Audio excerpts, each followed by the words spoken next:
Hello दोस्तों, नमस्कार। आपका स्वागत है आपके चैनल इन्फोवर्स हब में।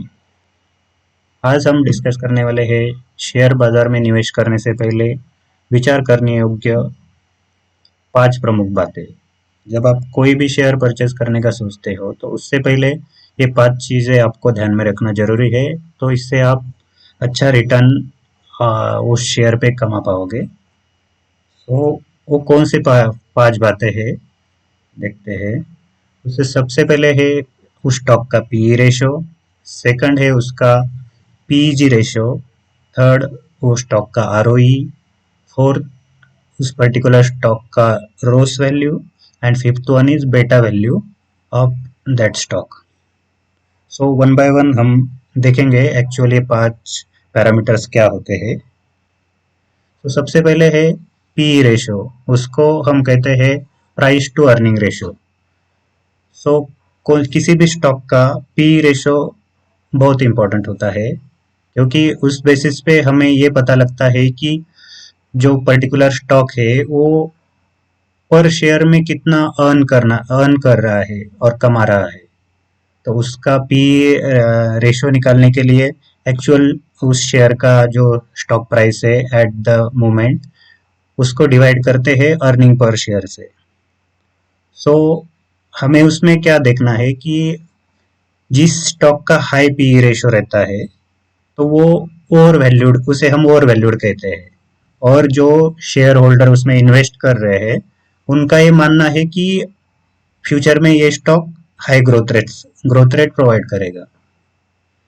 सो जो कंपनी कुछ अर्न नहीं कर रही है, उसका आ, जो प्रॉफिट है वो निगेटिव है प्रीवियस ईयर और करंट ईयर, और जो फिलहाल जो क्वार्टर चल रहा है उसमें, तो उसका पी वैल्यू नहीं रहता है। तो जिस जिस शेयर का पी वैल्यू नहीं रहता है उसको हमें इग्नोर करना है, उसको सिलेक्ट नहीं करना है। तो analyst generally P ratio of 10 year का पी रेशो निकालते हैं, 30 ईयर का पी रेशो निकालते हैं। तो वो लास्ट जो 10 साल है उसमें प्राइस टू अर्निंग रेशो क्या था वो निकालते हैं। तो हमें क्या करना है, जो स्टॉक हम देख रहे हैं उसका सेक्टर का पी रेशो क्या है, उसको कंपेयर करना है एक्चुअल स्टॉक के पी रेशो से। सो पी रेशो अगर स्टॉक सेक्टर के पी रेशो से अगर कम है तो उसका मतलब है कि आपका स्टॉक अंडर वैल्यूड है और इसके मैक्सिमम चांसेस है कि ये फ्यूचर में अच्छी ग्रोथ देगा।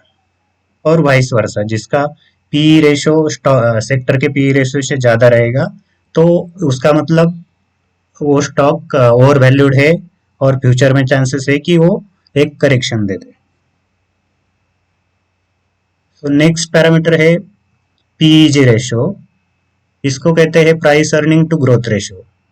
तो ये क्या होता है कि जो पी रेशो रहता है उसको हम ग्रोथ रेट से डिवाइड करते हैं पर्टिकुलर पीरियड ऑफ टाइम का, तो उससे पीईजी रेशो निकालते हैं। पीईजी रेशो इसलिए इम्पोर्टेंट है कि ये स्टॉक का ट्रू वैल्यू निकाल के देता है। सो जिस स्टॉक का लोअर पीईजी रेशो रहता है उसका मतलब वो स्टॉक अंडर वैल्यूड है। जिसका पीईजी रेशो 1.0 है वो स्टॉक एट इसके फेयर प्राइस पे अवेलेबल है फिलहाल। जिसका पीईजी रेशो 1 से ज़्यादा है उसका मतलब वो स्टॉक ओवर वैल्यूड है। एंड जिसका पीई रेशो एक 1.0 से कम है तो अल्टीमेटली वो स्टॉक अभी अंडर वैल्यूड है। तो आपको सबसे पहले पी रेशो निकालना है वो स्टॉक का, उसके बाद पीईजी रेशो निकालना है। और अगर पी रेशो वो आप जो 2-3 स्टॉक शॉर्टलिस्ट किए हो उसमें से जिसका पी रेशो लोअर है उसको आपने कंसिडर करना है। उसके बाद जिसका पीईजी रेशो 1 से कम है, तो ऐसे दोनों पैरामीटर कंसिडर करके आपको शेयर चूज करना है। आप हम इसको एक एग्जांपल के साथ समझते हैं। समझो एक दो कंपनियां हैं, company A and company B. तो कंपनी ए का शेयर प्राइस वैल्यू फिलहाल है 46। उसका अर्निंग पर शेयर अभी जो साल चल रहा है उसका है 2.09 एंड लास्ट ईयर उसका ईपीएस था 1.74। तो हम उसका पी रेशो कैलकुलेट करेंगे एज पर फार्मूला। जैसे कि प्राइस पर शेयर अभी चल रहा है 46, और लास्ट ईयर उसका ईपीएस 2.09 था। तो दिस कैलकुलेशन से हम देखेंगे कि उसका पी रेशो आता है 22। अभी उसका पीईजी रेशो निकालेंगे। पीईजी रेशो, जो पी रेशो है उसको डिवाइड करते हैं उसका लास्ट ईयर का जो ईपीएस आया है अर्निंग पर शेयर उससे। तो जो 2.09 लास्ट ईयर का दिस ईयर का पी रेशो है उसको हम डिवाइड करेंगे 1.74 से, तो ये आएगा 20%। सो आपका पीईजी रेशो इस फार्मूले से अगर निकालोगे तो वो आएगा 1.1। वैसे कंपनी बी का शेयर प्राइस 80 है, उसका दिस ईयर का ईपीएस है 2.67 एंड लास्ट ईयर का ईपीएस है 1.78। तो उसका पी रेशो निकालेंगे तो वो आएगा 30 और उसका पीईजी रेशो आएगा 0.6। अभी आप अगर ओनली पी रेशो के हिसाब से अगर आपने स्टॉक सिलेक्ट किया होता तो आपको ए कंपनी का स्टॉक अच्छा लगता, क्योंकि उसका पी रेशो 22 है as compare to company B उसका पी रेशो 30 है। लेकिन आप अगर पीईजी रेशो देखोगे तो उससे ये पता चलता है कि कंपनी बी का जो जो कंपनी बी का स्टॉक है वो अभी फिलहाल अंडर वैल्यूड है, उसके फ्यूचर में बढ़ने के चांसेस ज़्यादा है कंपेयर टू कंपनी ए। तो आपको ओनली पी रेशो नहीं देखना है, उसके साथ पीईजी रेशो भी देखना है। नेक्स्ट है आरओई। आरओई होता है रिटर्न ऑन इक्विटी। ये कंपनी का फाइनेंशियल परफॉर्मेंस कैसा रहेगा, फ्यूचर में कंपनी कैसे ग्रो कर सकती है उसकी हमें आइडिया देता है। तो आपको ये कैलकुलेट करने के लिए कंपनी का नेट इनकम चाहिए, उसको डिवाइड करेंगे शेयर होल्डर के जितने भी इक्विटी वैल्यू है उससे। तो जितना भी आरओई ज्यादा रहेगा वो पर्टिकुलर स्टॉक का, उसका मतलब वो कंपनी मोर कैपेबल है, इफिशिएंट है कि वो फ्यूचर में जो अपने शेयर होल्डर ने जो कैपिटल उसमें इन्वेस्ट किया है उसके बेस पे ग्रोथ करने के लिए। तो इससे हमें ये आइडिया लग जाता है कि कंपनी फ्यूचर में कितना इनकम जनरेट करेंगी जो जिसमें हम इन्वेस्ट कर रहे हैं। तो आरओई जितना ज्यादा रहेगा उतना अच्छा है। तो हाई आरओई जनरली 15 से 20% जिस कंपनी का आरओई रहता है उसको हम हाई आरओई कहते हैं। एवरेज आरओई मीन्स 10 से 15% के बीच जिसका आरओई रहेगा उसको एवरेज आरओई बोलते हैं। और लो आरओई मीन्स लेस देन 10% जिस कंपनी का आरओई रहेगा उसे हम कंसिडर ही नहीं करेंगे। इसका मतलब कंपनी जितने भी इन्वेस्टर ने इसमें पैसा लगाया है वो कैपिटल का अच्छे से यूटिलाइजेशन नहीं कर पा रही है और प्रॉफिट जनरेट नहीं कर पा रही है। तो आपको मोस्ट ऑफ द टाइम जिस कंपनी का आरओई हाई है, मोर देन 50% 20% है, उसको कंसिडर करना है। नेक्स्ट है ROCE. ROCE value means return on capital employment. तो ये एक्चुअली रोस क्या होता है कि कंपनी उसके पास जितना भी कैपिटल है वो कैपिटल के ऊपर कैसे प्रॉफिट जनरेट करती है, ये आरओ रोस वैल्यू से निकाला जाता है।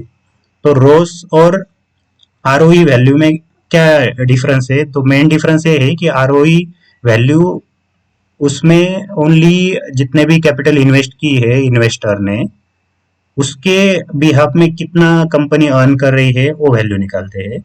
और रोस वैल्यू में क्या करते हैं कि टोटल जितना भी कैपिटल है उसमें कंपनी ने कितना डेट लिया है, उसके अलावा कितने इन्वेस्टर का कैपिटल उनके पास है, दोनों का मिला के कंपनी वो दोनों टोटल के ऊपर कितना इनकम जनरेट कर रही है क्वार्टर ऑन क्वार्टर और ईयर ऑन ईयर।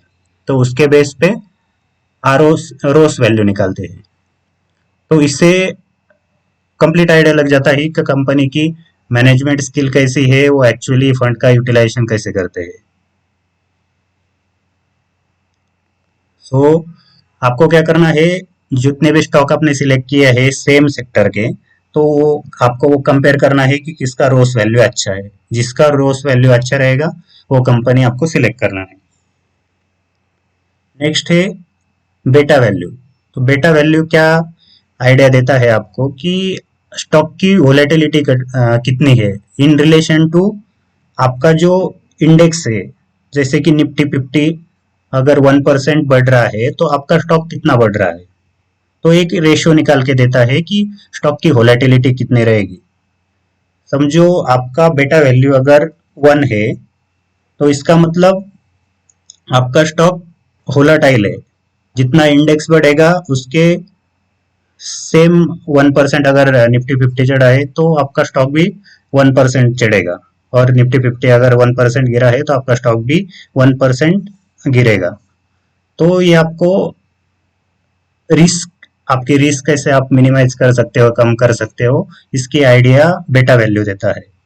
मतलब आपको अगर आपका पैसा कितने साल के लिए आप इन्वेस्ट कर रहे हो और आपको कितना रिटर्न चाहिए और आप कितनी रिस्क ले सकते हो, आपका रिस्क एपेटाइट कैसा है, वो बेसिस पे आपको कौन सा स्टॉक सिलेक्ट करना चाहिए उसकी आइडिया आएगी। अगर आप लेस रिस्क की इन्वेस्टर हो और आपका रिस्क लेने का मीन्स ज़्यादा रिस्क नहीं ले सकते, तो उस केस में आपको क्या करना है, आपको स्टॉक का बेटा वैल्यू 1 से कम चाहिए। तो उससे क्या होगा कि मार्केट में जितना भी मूवमेंट आएगा उससे कम मूवमेंट स्टॉक में आएगा, तो आपका रिस्क रिवार्ड रेशियो अच्छे से बन पाएगा। तो दोस्तों ये 5 चीज़ें आपको सभी स्टॉक का पहले शॉर्टलिस्ट कर लेना है और आपको ये 5 चीज़ें कंपेयर करके अच्छे से स्टॉक सिलेक्ट करना है। So thank you, subscribe this channel, bye bye.